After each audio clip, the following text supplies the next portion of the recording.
ఎగరవేయడానికి త్రిరంగ పథకం ఎగరవేయడానికి విచ్చేసిన నాయకులందరికీ, కాంగ్రెస్ పార్టీ నాయకులకి, కార్యకర్తలకు అందరికీ హృదయపూర్వక నమస్కారం.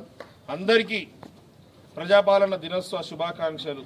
భారతదేశానికి 1947 15th ఆగస్టు నాడు స్వతంత్రం వస్తే కూడా మన హైదరాబాద్ స్టేట్కి ఈరోజు 1948 సెప్టెంబర్ 17కి స్వతంత్రం రావడం జరిగింది. దానికి ముఖ్య కారణం ఆనాడు ఉన్న కాంగ్రెస్ ప్రభుత్వం, సర్దార్ వల్లభాయ్ పటేల్ గారు ఇక్కడ హైదరాబాద్ రాష్ట్రానికి నిజాం వాళ్ళ మీదికి దండకు వచ్చినప్పుడు, యుద్ధానికి వచ్చినప్పుడు వాళ్ళందరూ సరెండర్ అయ్యి మనకు ఇది విలీనం చేయడం.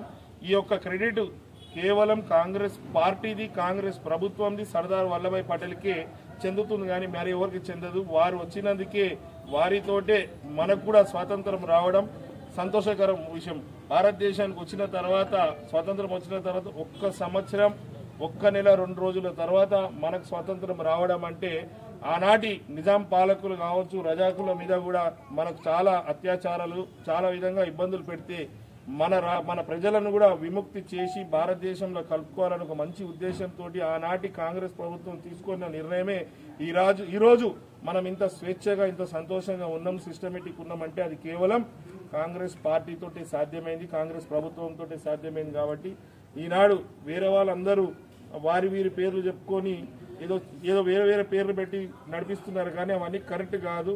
సర్దార్ వల్లభాయ్ పటేల్ గారు కాంగ్రెస్ ఆనాడు సెంట్రల్ హోమ్ మినిస్టర్ గారు, వారే స్వయంగా వచ్చారు.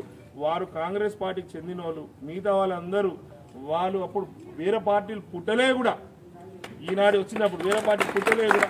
ఈనాడు లిబరేషన్ డే అని వేరే పేర్లు పెట్టుకొని మనం కాంగ్రెస్ ప్రభుత్వం చేసిన దాన్ని వాళ్ళు మా పేర్లు మార్చి మా పార్టీలు ఉన్న వాళ్ళని వీరవాదిగా చూపించి వాళ్ళేదో స్వతంత్రం తీసుకొచ్చినట్టు ఈరోజు కొంత ఇది చేస్తున్నారు. కానీ ప్రజలందరూ గమనిస్తున్నారు. ఈరోజు ప్రజలందరూ సంతోషంగా ఉన్నారు. అది కాంగ్రెస్ పార్టీతోటి సాధ్యమవుతుంది. భవిష్యత్తు కూడా తెలంగాణ రాష్ట్రం అన్ని విధంగా అభివృద్ధి కావాలంటే కేవలం కాంగ్రెస్ పార్టీతోటి సాధ్యమవుతుంది. కాబట్టి అందరూ కాంగ్రెస్ పక్షంలో ఉన్నారు. అందరికీ ఈరోజు ధన్యవాదాలు.